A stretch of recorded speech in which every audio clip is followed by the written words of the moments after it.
ABC news కి స్వాగతం. ముందుగా ముఖ్యాంశాలు. ప్రతి భారతీయునిలో దేశభక్తి పెంపొందించేలా హర్ ఘర్ తిరంగా ర్యాలీ. జిల్లాలో స్ఫూర్తిని పెంపొందించేలా కార్యక్రమాల నిర్వహణ.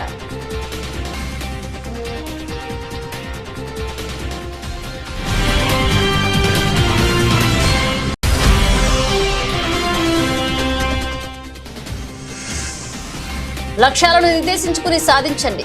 సంహిత డిగ్రీ కాలేజీలో విద్యార్థులకు డాక్టర్ అనసూరి ప్రియాంక సూచన.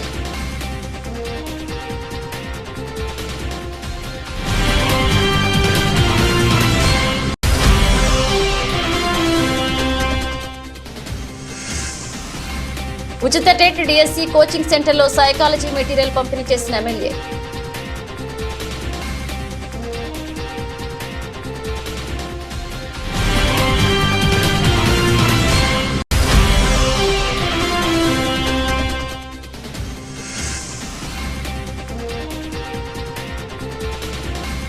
యువమోర్చా ఆధ్వర్యంలో హర్ ఘర్ తిరంగా బైక్ ర్యాలీ.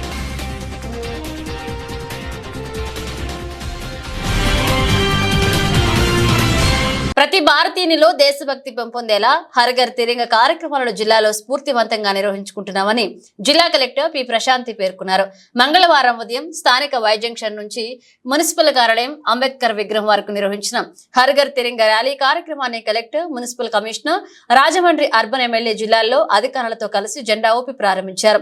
ఈ ర్యాలీలో పెద్ద ఎత్తున ప్రజా ప్రతినిధులు, జిల్లా అధికారులు, సిబ్బంది, స్వచ్ఛంద సంస్థల ప్రతినిధులు, విద్యార్థులు, చిన్నారులు జాతీయ జెండాలను చేతబూని జిల్లాలో హర్ ఘర్ తిరంగా వేడుకల్లో పాల్గొన్నారు.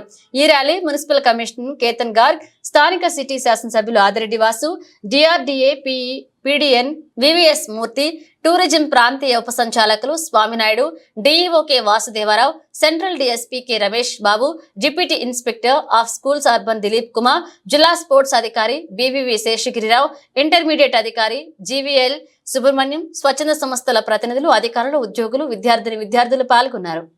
గంజాయి వంటి మాదక ద్రవ్యాల బారిన పడకుండా విద్యార్థులు తమ జీవితంలో లక్ష్యాలను ఎంచుకుని వాటిని చేర్చుకోవాలని జేసీఐ ఇండియా జోన్ ట్రైనర్, జీవన శైలి స్పెషలిస్ట్, శ్రీలత హాస్పిటల్స్ అధినేత డాక్టర్ అనసూరి ప్రియాంక సూచించారు. సంహిత డిగ్రీ కాలేజీలో డిగ్రీ ఫైనల్ ఇయర్ పిల్లలకు JCI Rajahmundry Pearls president JC Geetharamarao ఆధ్వర్యంలో doctor Anasuri Priyanka MD general medicine drug addiction మీద అవగాహన శిక్షణ ఇచ్చారు.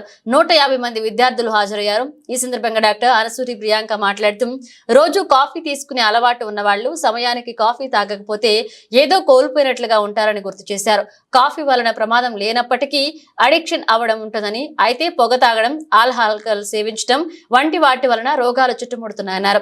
ఇక గంజాయి వంటి మాదక ద్రవ్యాలు తీసుకుంటే అడిక్షన్ అయిపోయి జీవితం దెబ్బతింటుందన్నారు.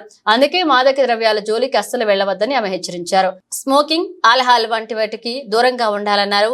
కేవలం చదువుపైన దృష్టి సారించి మంచి స్థానాన్ని చేరుకోవాలని డాక్టర్ ప్రియాంక సూచించారు. ఇప్పుడు అవసరం ఉందా?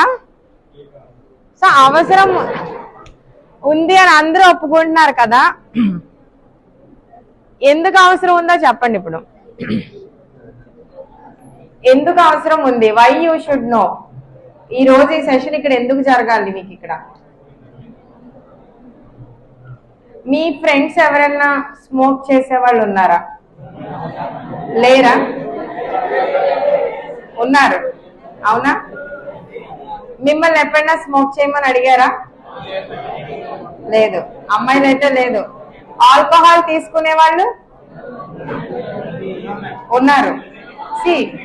మీ ఫ్రెండ్స్ అనే కాదు, మీ ఇళ్లలో కూడా ఎవరో ఒకళ్ళు ఉండుండొచ్చు, అవునా? వాళ్ళని ఎప్పుడైనా చూసారా? ఆల్కహాల్ తీసుకునే వాళ్ళు కానీ, సిగరెట్ తీసుకునే వాళ్ళు కానీ ఎప్పుడైనా చూసారా? డ్రగ్ అడిక్షన్ అంటే ఏంటి అసలు? డ్రగ్ అంటే ఏంటి? మాదక ద్రవ్యం. డ్రగ్ అంటే మాదక ద్రవ్యమేనా? డ్రగ్స్ లో రకాలేంటి? మీరు టాబ్లెట్స్ వేసుకుంటారే, అవేంటి? డ్రగ్స్, అవునా? అంటే మనకి మామూలుగా టాబ్లెట్స్, వాటిని కూడా డ్రగ్స్ అని అంటాం. ఇంకొక రకమైన డ్రగ్స్ ఏంటి? నార్కోటిక్స్. ఆర్ మీకు ఫుడ్ కాకుండా ఎనీ సబ్స్టెన్స్ మీ బాడీని ఆల్టర్ చేస్తుంది అన్నప్పుడు వాటిని డ్రగ్స్ అంటాం. అది ఎప్పుడైతే మీ బాడీ హార్మోన్స్ కానీ మీ మైండ్ని డిస్టర్బ్ చేసి మీ లైఫ్ స్టైల్ మారుస్తుందో అది మీరు ఎడిక్షన్లోకి వెళ్ళారని అర్థం. కాఫీ ఎంతమంది తీసుకుంటారు? How many of you take coffee? పర్లేదు, ఇదేమి తప్పు కాదు. కాఫీ ఎంతమంది తీసుకుంటారు? నిర్భయంగా చెయ్యొచ్చు. చాలా మంది తీసుకుంటున్నారు కదా. డైలీ ఒక టైంకి కాఫీ పడకపోతే ఎలా అనిపిస్తుంది? హెడేక్ వచ్చేస్తుంది, ఇంకా చిరాకు వచ్చేస్తుంది, అబ్బా కాఫీ తాగాలి అన్న ఫీలింగ్ ఉంటుంది, రైట్? సో అలాగే మనకి డ్రగ్స్ అనేవి కూడా వన్స్ యూ స్టార్ట్ టేకింగ్, అది రోజు రోజుకి దాని ఎఫెక్ట్ అనేది తగ్గిపోతుంది. ఈ రోజు ఒక కప్పు కాఫీ తీసుకున్నారనుకో, కాఫీ వల్ల వచ్చే ఎఫెక్ట్ అదే డోస్కి ఒక 10 రోజుల తర్వాత రాకపోవచ్చు. స్టార్టింగ్ లో లైట్ గా మొదలుపెట్టి స్ట్రాంగ్ కాఫీకి వెళ్తాం. అడుగుతామా లేదా? స్ట్రాంగ్ కాఫీ కావాలి నాకు, హెడేక్ వచ్చేస్తుంది. ఎందుకు? డోస్ సరిపోవట్లేదు. సిమిలర్ గా అలాగే, కాకపోతే కాఫీ వల్ల మీకు మాక్సిమం అయితే గ్యాస్ట్రైటిస్ వస్తుంది, నిద్రపోతుంది. అవునా? రైట్? దానివల్ల ఏమైనా నష్టం ఉందా? ఎక్కువ నష్టం ఉందా? ప్రాణహాని ఉందా? But there are some drugs like nicotine, smoking చేస్తారు, రైట్? ఆల్కహాల్. నెక్స్ట్ ఈ మధ్య కాలంలో చాలా అతి ఎక్కువగా జరుగుతుంది ఏంటి? సో గంజాయి, రైట్? మీకు తెలుసు ఆ గంజాయి చాలా మంది ఎడిక్ట్ అవుతున్నారు. ఇప్పుడు మీరు డిగ్రీలో ఉన్నారు, మీ ఎంతమందికి సిబ్లింగ్స్ ఉన్నారు ఇక్కడ? ఎంతమందికి బ్రదర్స్ సిస్టర్స్ చిన్నవాళ్ళు కానీ పెద్దవాళ్ళు కానీ ఉన్నారు? కేంద్ర మాజీ మంత్రి చింతామోహన్ ప్రెస్ కాన్ఫరెన్స్ రిజర్వేషన్లు ఎత్తేసేదానికి విదేశీ కుట్ర, దాంట్లో ఆర్ఎస్ఎస్ బీజేపీ భాగస్వామి, సెబీ స్కామ్ లో తప్పులు లేకుంటే జాయింట్ పార్లమెంటరీ కమిటీ వేయాలన్నారు. పివి హయాంలో సెక్యూరిటీ స్కామ్ ఆరోపణలు వస్తే ఆనాడు జాయింట్ పార్లమెంటరీ కమిటీ వేశారు. ఆదాని కంపెనీలపై వస్తున్న ఆరోపణలపై కేంద్ర ప్రభుత్వం ఎందుకు మౌనంగా ఉంది? జగన్ పరిపాలన కంటే చంద్రబాబు పరిపాలన జబర్దస్త్గా ఉంది. ఆయన టీడీపీ, నేను కాంగ్రెస్ అయినప్పటికీ మా మధ్య రాజకీయ వైరుధ్యం ఉన్నప్పటికీ చంద్రబాబును అభినందించక తప్పదు. కాపు బలిజలు ఏనాటికైనా ముఖ్యమంత్రి అవుతారు. కాపు డిప్యూటీ సీఎం అయినంత మాత్రాన నాకు సంతృప్తిగా లేదు. కాపు బలిజల్లో కసి పట్టుదల ఉండాలి. అది ఉంటే ఏదో ఒక రోజు రాష్ట్ర ముఖ్యమంత్రి అవుతారు. చంద్రబాబు నాయుడు ప్రభుత్వం ఎస్సీలకు ప్రాధాన్యత ఇవ్వడం లేదు. జిల్లా కలెక్టర్లుగా, జిల్లా ఎస్పీలుగా ఎస్పీ అధికారులను నియమించకపోవడమే ఎందుకు నిదర్శనమన్నారు.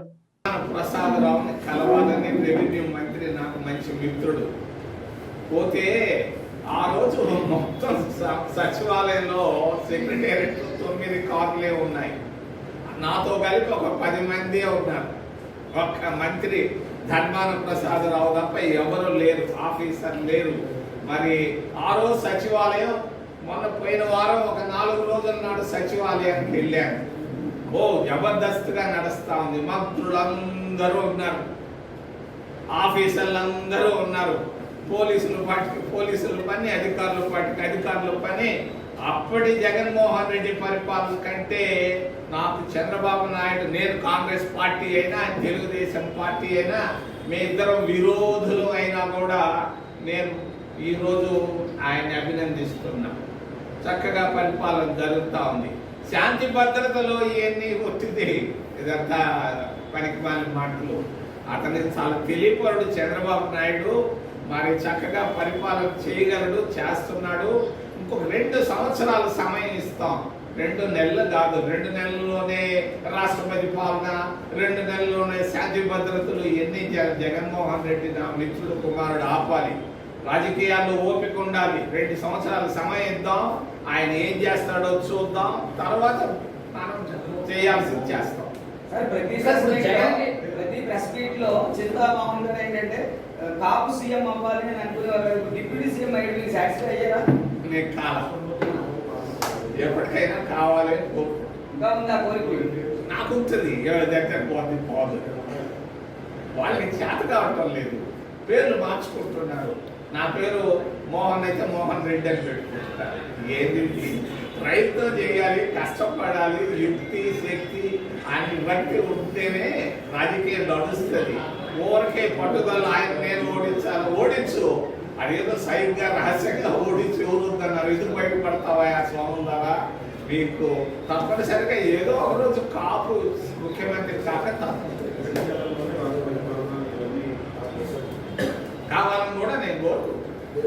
తప్పేముంది? ఎందుకు కాకూడదు?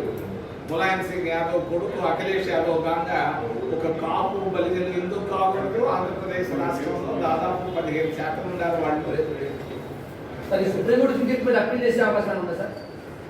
నేను వాళ్ళు 7 సభ్యుల ధర్మాసనం ఇది ఇచ్చిన తర్వాత అది లా ఆఫ్ ది ల్యాండ్ అయిపోయింది. లా ఆఫ్ ది ల్యాండ్ అది పొరపాటు.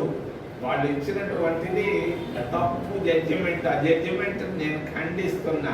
అప్పీలు పోవచ్చు, లేకుంటే ఏవైనా చేయొచ్చు. అప్పీలు పోయినా కూడా 4 సంవత్సరాల్లో 28లో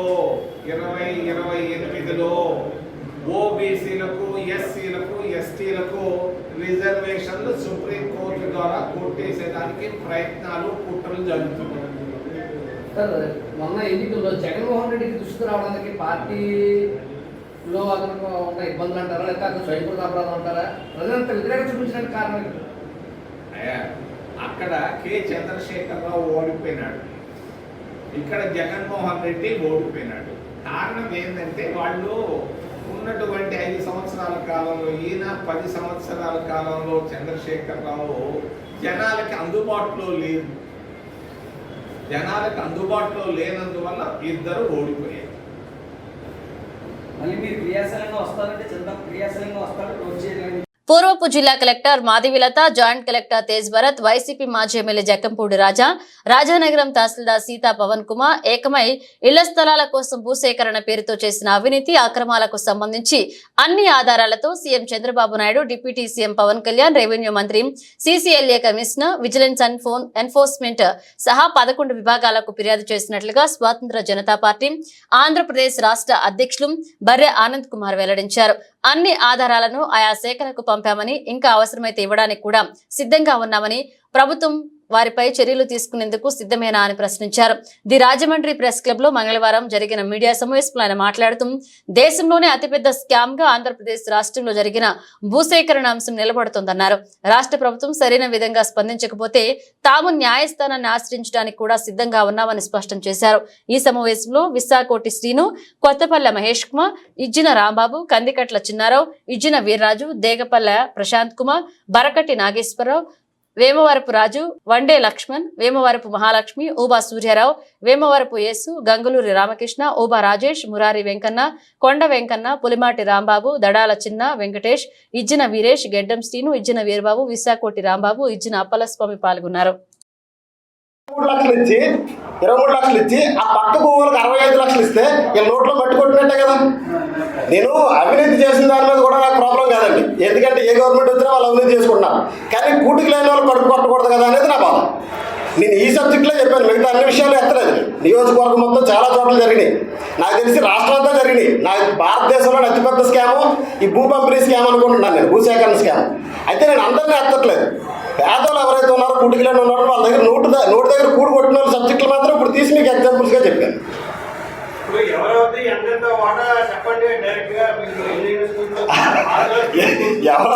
వాడాలి బహిరంగంగా చెప్పరు కదండి. నేను మీ దాంట్లో కూడా ఇచ్చాను.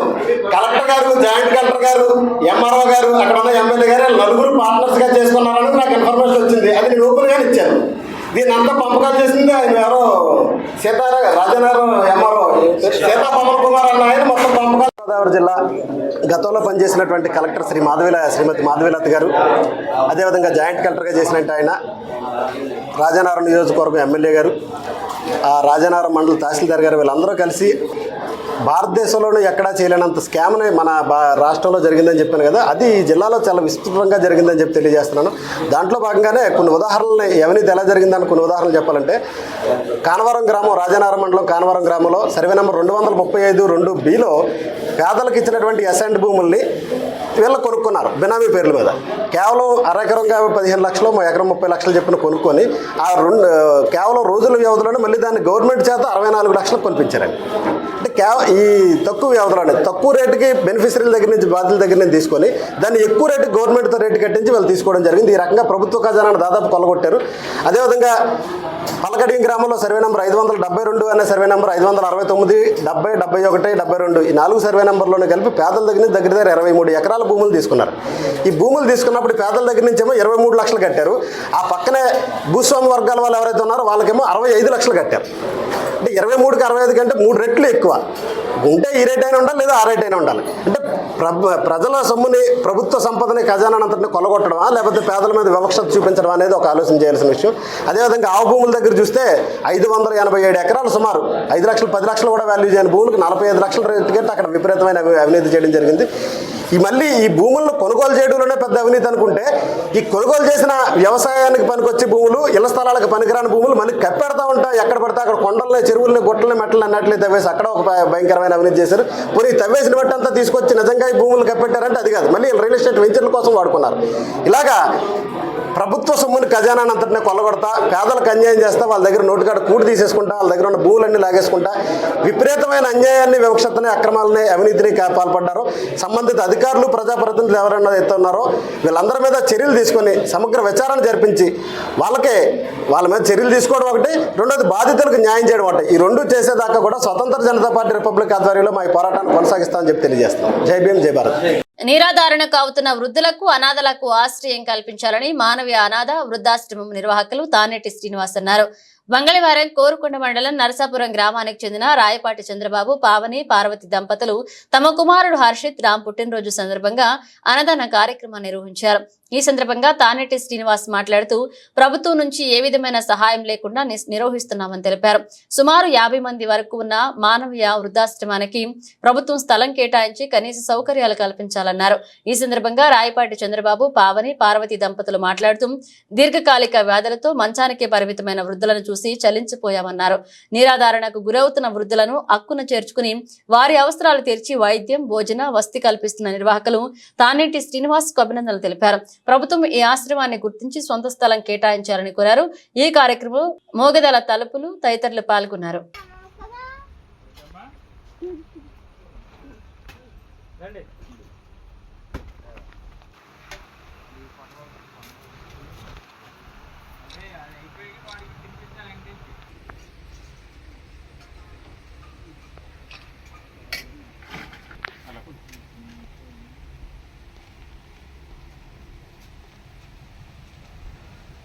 ఓకే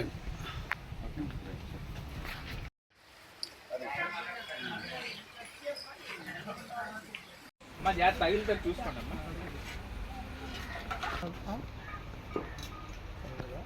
అన్నం తినేసి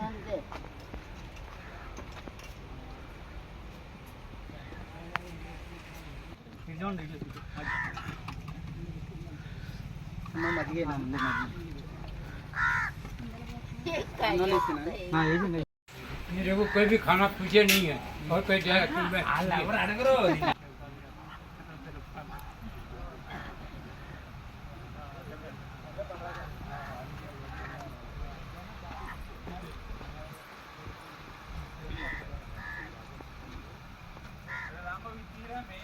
ఈరోజు కోరుకొండ నరసాపురం నుంచి మా మానవీయ ఆశ్రమంకి రాయపాటి చంద్రబాబు గారు వాళ్ళ కుమారుడు పుట్టినరోజు సందర్భంగా వాళ్ళ కుటుంబ సభ్యులు ఇక్కడికి వచ్చి ఇక్కడ మా ఆశ్రమంలో ఉన్న అందరికీ అన్నదానం పెట్టడంతో మాకు ఎంతో సంతోషం అనిపించింది.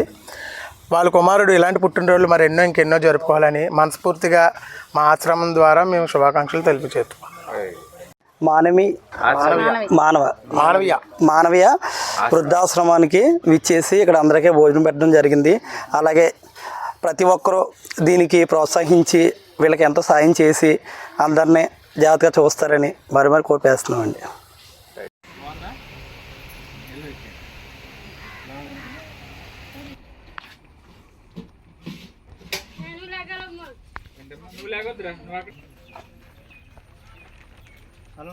కూర్చోమ్మా, కూర్చో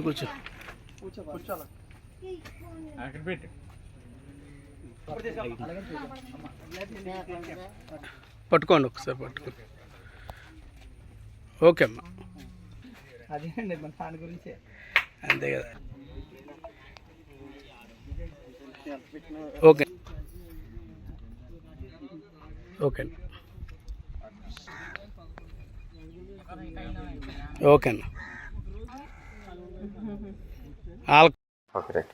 ఈరోజు మరి మన మానవీయ ఆశ్రమానికి కోరుకొండ దగ్గరలో ఉన్నటువంటి నర్సాపూర్ గ్రామం నుంచి మన మధ్యలోనికి వచ్చి మరి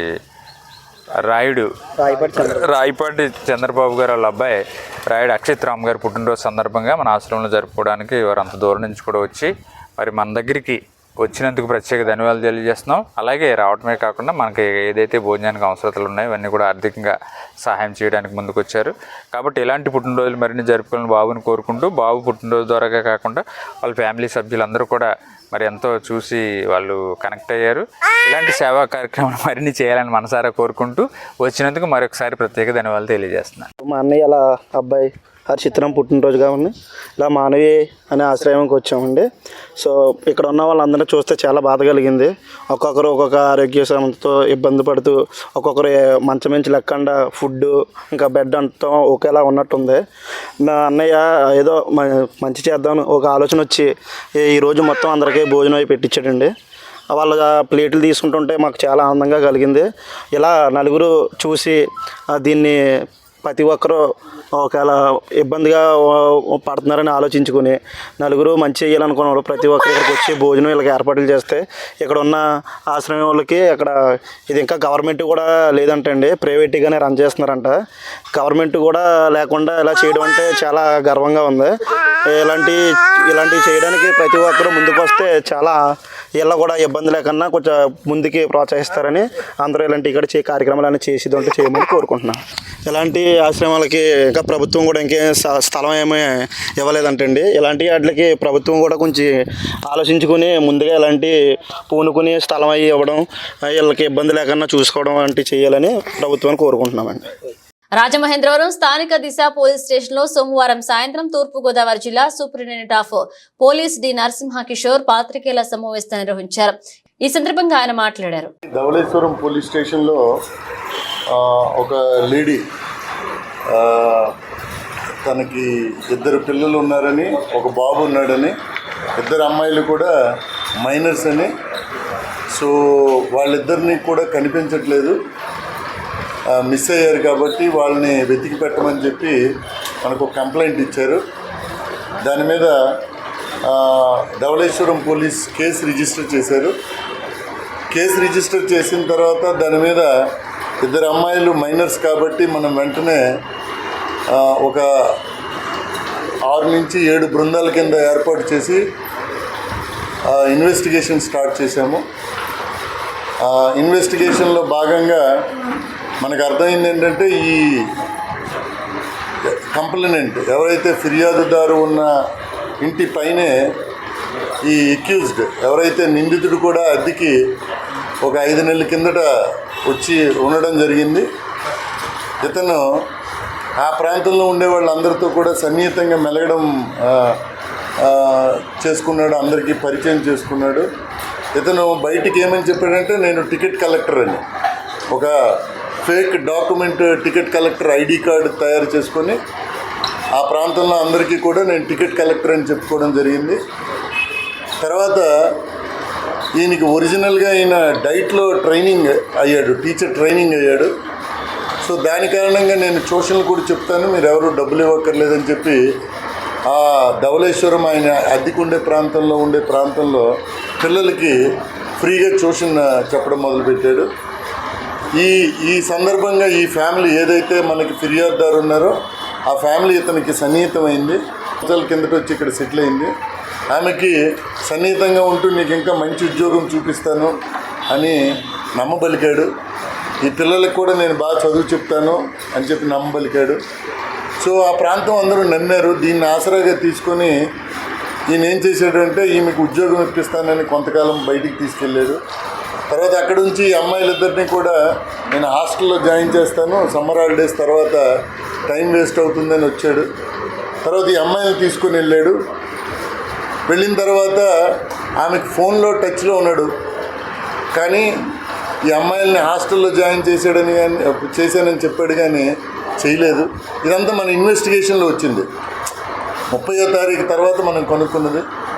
ఈమెకి 28వ తారీఖున సడన్గా స్విచ్ ఆఫ్ అయిపోయింది వీడి ఫోను. అప్పుడు ఈమె అప్పటికి విజయవాడలో ఉంది, ఉద్యోగం అక్కడ ఇప్పిస్తానని ఈమెను అక్కడ పెట్టాడు. ఆమె భయాందోళనకు గురయ్యి ధవళేశ్వరం వచ్చింది. చూసేసరికి ఇక్కడ పిల్లలిద్దరూ లేరు. వెంటనే మన పోలీస్ స్టేషన్కి వచ్చి కంప్లైంట్ ఇచ్చారు. సో ఈ 7 బృందాలు కూడా రైల్వే స్టేషన్స్ కానీ మొత్తం అంతా సెట్ చేసిన తర్వాత చివరికి మనకి ఒక పక్క టెక్నికల్ అనాలిసిస్ చేసాము, గ్రౌండ్ లెవెల్లో అంతా చేసాము, ఇంకా చాలా విస్తృతంగా తిరిగారు. మనకి చివరిసారిగా ఈ అమ్మాయిలతో ఇతను 27 సాయంత్రం ఒక లాడ్జ్ దగ్గర మనకి కనిపించడం జరిగింది, నెల్లూరు టౌన్లో లాస్ట్ ఫౌండ్. సో ఆ తర్వాత మరి కనిపించలేదు. ఆయన ఒక్కడు మళ్ళీ రాజమండ్రిలో 28ని కనిపించాడు. సో ఈ అమ్మాయిల్ని ఖచ్చితంగా స్థానిక రావులమ్మ నగర్లోని తెలుగుదేశం పార్టీ కార్యాలయంలో విలేకరుల సమావేశంలో ఎమ్మెల్యే జ్యోతుల నెహ్రూ మాట్లాడుతూ ముందుగా ప్రజలందరికీ స్వాతంత్ర దినోత్సవ శుభాకాంక్షలు తెలియజేస్తున్నారని, ఇన్ని సంవత్సరాల్లో మనం సాధించిన ప్రగతిని గుర్తు చేసుకుంటూ కేంద్ర ప్రభుత్వం ప్రకటించిన హర్ ఘర్ తిరంగా కార్యక్రమంలో భాగంగా ఆగస్టు 15 స్వాతంత్ర దినోత్సవం రోజున ప్రతి ఇంటిపైన త్రివర్ణ పతాకం ఎగరవేయాలని ఎమ్మెల్యే జ్యోతుల నెహ్రూ పిలుపునిచ్చారు. ముఖ్యంగా జగ్గంపేట నియోజకవర్గ ప్రజలందరికీ మనం సాధించిన ప్రగతిని మననం చేసుకుంటూ స్వాతంత్ర దినోత్సవం జరుపుకుని ప్రతి ఇంటిపైన జాతీయ జెండా ఎగరవేయాలన్నారు.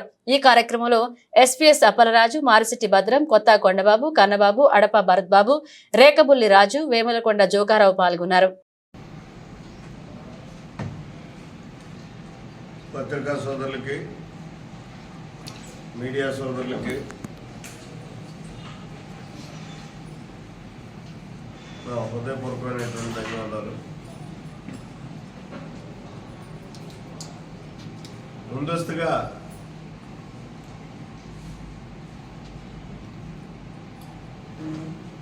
స్వతంత్ర దినోత్సవ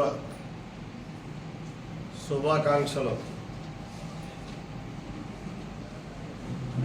ఈ రాష్ట్ర ప్రజలకి, దేశ ప్రజలకి, ముఖ్యంగా మన జగ్గంపేట నియోజకవర్గ ప్రజానీకానికి తెలియజేసుకుంటూ, ఏదైతే దేశవ్యాప్తంగా ఓ మహత్కార్యాన్ని ఒక్కసారి మనం సాధించుకున్నటువంటి స్వతంత్ర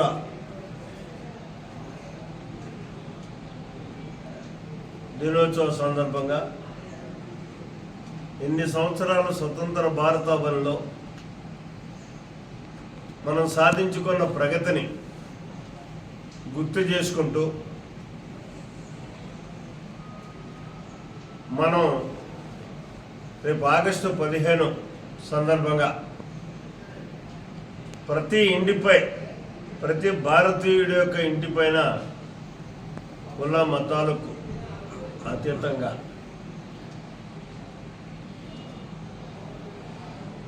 ఆ 3 రంగుల జెండాని ప్రతిష్ఠించాలని, ఎగరవేయాలని ప్రత్యేకంగా ఈరోజు కోరుకుంటూ, ప్రధానంగా ఈరోజు సమావేశం కూడా మీతో ముచ్చరించడానికి గల కారణం అదే. ప్రజలందరినీ అభ్యర్థించాలి, ప్రతి ఇంటిపై ఆ త్రిరంగ జెండా ఎగరాలి. మనం సాధించినటువంటి ప్రగతిని మననం చేసుకోవాలి. భవిష్యత్తులో సాధించాల్సినటువంటి ప్రగతికి ఒక ప్రణాళికను సిద్ధం చేసుకుని మనం అంతా సంసిద్ధమై ముందుకు వెళ్ళాలి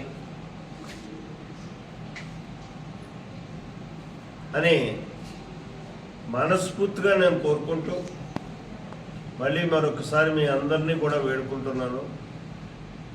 ప్రత్యేకంగా మన జగ్గంపేట నియోజకవర్గంలో ప్రతి ఒక్కరూ కూడా స్వతంత్ర భావాల్ని ప్రకటించుకుంటూ, ఈ స్వతంత్ర వేడుక సందర్భంగా 15వ తారీఖున, ఆగస్టు 15వ తారీఖున ఆ 3 జెండాని ఎగరవేయాలి అని చెప్పేసి కోరుకుంటూ మీ అందరి దగ్గర సెలవు తీసుకుంటాను. స్థానిక రావులమ్మ నగర్లోని ఎమ్మెల్యే క్యాంప్ ఆఫీసులో జగ్గంపేట ఏరియా మెడికల్ అసోసియేషన్ ఆధ్వర్యంలో జగ్గంపేట శాసనసభ్యులు జ్యోతుల నెహ్రూను ఘనంగా సన్మానించి సత్కరించారు. అనంతరం వారి సమస్యలపై వినతి పత్రం అందజేశారు. ఈ సందర్భంగా అసోసియేషన్ అధ్యక్షులు నాళ్లం గోపి మాట్లాడుతూ, మా అసోసియేషన్ పరిధిలో జగ్గంపేట, గండేపల్లి మండలాల్లో 68 మెడికల్ షాపులు ఉన్నాయని, ప్రజల అవసర నిమిత్తం నిబంధనలకు లోబడి మందులు విక్రయించి వారికి అందుబాటులో ఉంటున్నామని, ప్రతి 3 నెలలకు ఒకసారి మారుతున్న సాంకేతిక పరిస్థితులు, మందుల విక్రయాలు, ప్రభుత్వ సూచనలు తదితర అంశాలపై సమావేశాలు నిర్వహించి అందరికీ అవగాహన సమావేశాలు కల్పిస్తున్నామని, ఈ సమావేశాలు నిర్వహించుకునేందుకు మాకు ఒక హాల్ కూడా లేక ఇబ్బందులు పడుతున్నామని, మీరు సహృదయంతో మెడికల్ అసోసియేషన్ హాల్ నిర్మించుకునేందుకు స్థలం ఏర్పాటు చేయాలని ఎమ్మెల్యేకు వినతి పత్రం అందించామన్నారు.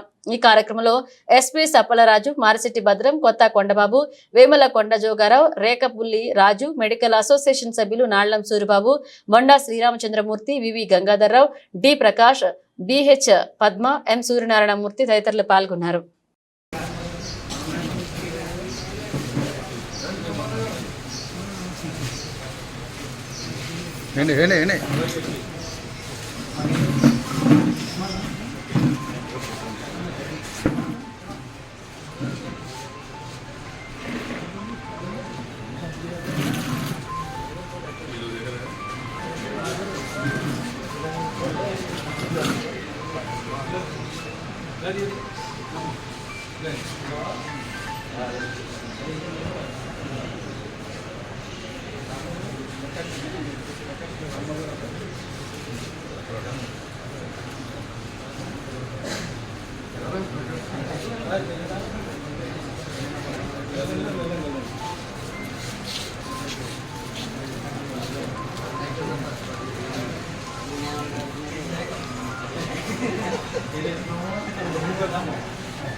స్థానిక గోకవరం రోడ్లోని కాపు కళ్యాణ మండపంలో జ్యోతుల నవీన్ ఆధ్వర్యంలో జ్యోతుల నెహ్రూ ఫౌండేషన్ వారు నిర్వహిస్తున్న ఉచిత టెట్ డిఎస్సి కోచింగ్ సెంటర్లో జగ్గంపేట శాసనసభ్యులు జ్యోతుల నెహ్రూ ఫౌండేషన్ చైర్మన్ జ్యోతుల మణి చేతుల మీదుగా సైకాలజీ మెటీరియల్ అందజేశారు. ఈ రోజు సబ్జెక్టు పెడగాజీ విద్యార్థులకు దుర్గా ప్రసాద్ టీచింగ్ చేశారు. ఈ సందర్భంగా చైర్మన్ మణి మాట్లాడుతూ, మీ అందరి భవిష్యత్ కోసం ఫౌండేషన్ ద్వారా మేము చేస్తున్న ఈ కార్యక్రమంలో మీ అందరూ టీచర్లుగా, ఉద్యోగులుగా పొంది జ్యోతుల నెహ్రూ ఫౌండేషన్ కి మంచి పేరు తీసుకురావాలన్నారు. ఈ కార్యక్రమంలో కోర్పు లచ్చయ్య, దొర, మారిశెట్టి భద్రం, కందుల చిట్టిబాబు, జంపన సీతారామచంద్రవర్మ, బొల్లంరెడ్డి రామకృష్ణ, ప్రిన్సిపల్ నీలం చక్రధర్, కొత్తకొండ బాబు, తోలేటి సూర్యనారాయణ, గద్దె మారుతి, సిహెచ్ఎస్వి ప్రసాద్, ఉదయ్ భాస్కర్ చౌదరి, సురేష్, బాలాజీ, సిహెచ్ బొడ్డుదర, మల్లేశ్వరరావు పాల్గొన్నారు.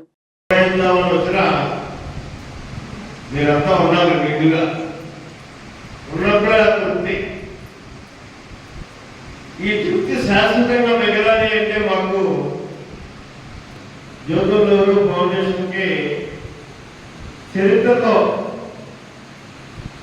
ఇది ఒక సువర్ణాక్షరాలతో లిఖించబడాలి అంటే ఇవాళ మీరు 549 మంది ఇలాంటి వచ్చారు. ఎన్రోల్ చేయించుకున్నటువంటి వాళ్ళు ప్రతిరోజు 350కి తగ్గకుండా ఈరోజు 380 మంది ఈ శిక్షణ కార్యక్రమంలో పాల్గొన్నటువంటి పరిస్థితి. ఖచ్చితంగా మరి మీరందరూ కూడా విజయం సాధించాలి. అప్పుడే చరిత్రలో ఈ ఫౌండేషన్ చరిత్రలో సువర్ణాక్షరాలతో ఎక్కించుకోవడానికి అవకాశం ఉంది. కారణంగా ఎంతమందికి అవకాశం కల్పించేటటువంటి మహద్భాగ్యాన్ని మాకు కలిగించారు మా వాళ్ళు, మా విద్యార్థులు అని చెప్పేసి నేను చెప్పుకోవడానికి అవకాశం ఉండదు. ప్రధానంగా మొదలు కూడా నేను చెప్పాను, నాతో పాటు మనమందరం కూడా ఈ ప్రాంతంలో సామాన్య కుటుంబాలు ఎకనామిక్ గా మనం లెక్కేసుకున్నట్టయితే అందరూ మధ్యతరగతి కుటుంబాల వాళ్ళని ఎంత ఏదో వేల మీద ఉండొచ్చు. మన ప్రాంతంలో పర్వాలేదని 30 లక్షలు ఖర్చు పెట్టిన ఇబ్బంది లేదు అనేవాడు. ₹1,00,000 అనుకున్నటువంటి ఖర్చు మీద వచ్చి పడితే అది మన జీవితాంతం మనం వెంటాడుతూ ఉంటుంది. ఆ లోపు ఆ పరిస్థితుల్లో ఉన్న కుటుంబాలే మన నియోజకవర్గ పరిధిలో ఉన్నటువంటి కుటుంబాలు 195 మంది. అటువంటి పరిస్థితుల నుంచి మనం బయటపడాలి. బయటపడడానికి గల అవకాశం ఒక విజ్ఞాన సంపదను మనం సాధించుకోగలిగినప్పుడే. ఇక్కడ ఉన్నటువంటి వనరులు అంతంత మాత్రం, మనకున్నది మానవ వనరు. ఆ మానవ వనరుని విజ్ఞాన గదిగా మనం ఏర్పాటు చేసుకోగలిగి సంపాదించగలిగితే అప్పుడే మన సంపద పెరిగేటటువంటి పరిస్థితులు ఉంటాయి. ఎందుకంటే తరతరాలుగా మనంతా కూడా వ్యవసాయ ప్రాంతం, మెట్ట ప్రాంతం, కరువు కాటకాలు ఎదురు చూస్తూ కాలక్షేపం చేసేటటువంటి ప్రాంతం కుటుంబాలు. ఈరోజు అంతో ఎంతో ప్రభుత్వాల్లో వచ్చినటువంటి మార్పు, మరి ఇక్కడ ఒక కార్యదీక్షతో దక్షతతో గత 40 సంవత్సరాలుగా మీవాడిగా ఒక ప్రజాప్రతినిధిగా ఈ ప్రాంతంలో అనూహ్యమైనటువంటి మార్పు తీసుకురావాలనేటటువంటి తపంతో పనిచేసినటువంటి సందర్భంలో మనకి నీటి వనరులు సాధించుకోవడం, వ్యవసాయంలో పెను మార్పులు రావడం, కొద్దిగా వెసులుబాటు ఆర్థికంగా వచ్చినటువంటి పరిస్థితి. బీజేపీ తూర్పు గోదావరి జిల్లా అధ్యక్షుడు బొమ్ముల దత్తు, జనసేన నాయకులు అత్తి సత్యనారాయణ, బీజేపీ అసెంబ్లీకరణ ఎనుముల రంగారావు మరియు బీజేపీ తెలుగుదేశం జనసేన నాయకులు బైక్లపై ర్యాలీగా ఏవి అప్పారావు రోడ్ నుండి కోటిపల్లి బస్టాండ్ వరకు నిర్వహించి అనంతరం స్వాతంత్ర సమరయోధుల పార్క్ నందు ఉన్న స్వాతంత్ర సమరయోధుల విగ్రహాలకు పూలమాలలు వేసి నివాళులర్పించారు. ఈ సందర్భంగా బీజేపీ జాతీయ కార్యవర్గ సభ్యులు సోము వీర్రాజు మాట్లాడుతూ స్వాతంత్ర దినోత్సవం పురస్కరించుకుని గత 3 సంవత్సరాలుగా స్వాతంత్ర దినోత్సవం పురస్కరించుకుని దేశభక్తిని చాటి చెబుతూ ప్రధాని నరేంద్ర మోదీ పిలుపు మేరకు దేశవ్యాప్తంగా యువమోర్చా ఆధ్వర్యంలో నిర్వహిస్తున్న హర్ ఘర్ తిరంగా బైక్ ర్యాలీలు నిర్వహించడం జరుగుతుందని, అదేవిధంగా ఆగస్టు 13, 14, 15 తేదీల్లో ప్రతి ఒక్కరూ ప్రతి ఇంటిపై జాతీయ జెండా ఎగరవేయాలని, ఆగస్టు 15న స్వాతంత్ర దినోత్సవ కార్యక్రమంలో ప్రతి ఒక్కరూ పాల్గొనాలన్నారు. ఈ కార్యక్రమంలో అడబాల రామకృష్ణ, బేతిరెడ్డి ఆదిత్య, కురగంటి సతీష్, మరుకుర్తి కుమార్ యాదవ్, కందుకూరి మనోజ్, సతీష్, ప్రేమ్, సాజిద్, కండవల్లె సాయి పాల్గొన్నారు. బులెటిన్ ముగించే ముందు హెడ్లైన్స్ మరోసారి. ప్రతి భారతీయునిలో దేశభక్తి పెంపొందించేలా హర్ ఘర్ తిరంగా ర్యాలీ, జిల్లాలో స్ఫూర్తిని పెంపొందించేలా కార్యక్రమాల నిర్వహణ.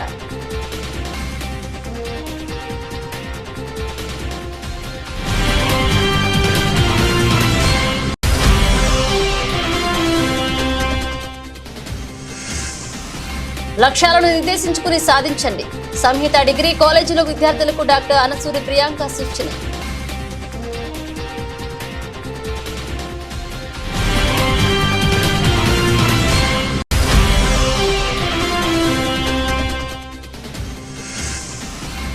ఉచిత టెట్ డిఎస్సి కోచింగ్ సెంటర్లో సైకాలజీ మెటీరియల్ పంపిణీ చేసిన ఎమ్మెల్యే.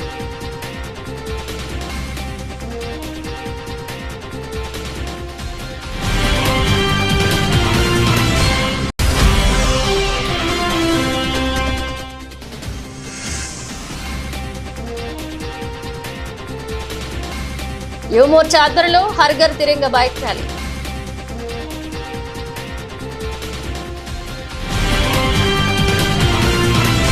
ఇవి బులెటిన్ అప్డేట్స్. మన అప్డేట్స్ తో మళ్ళీ కలుద్దాం.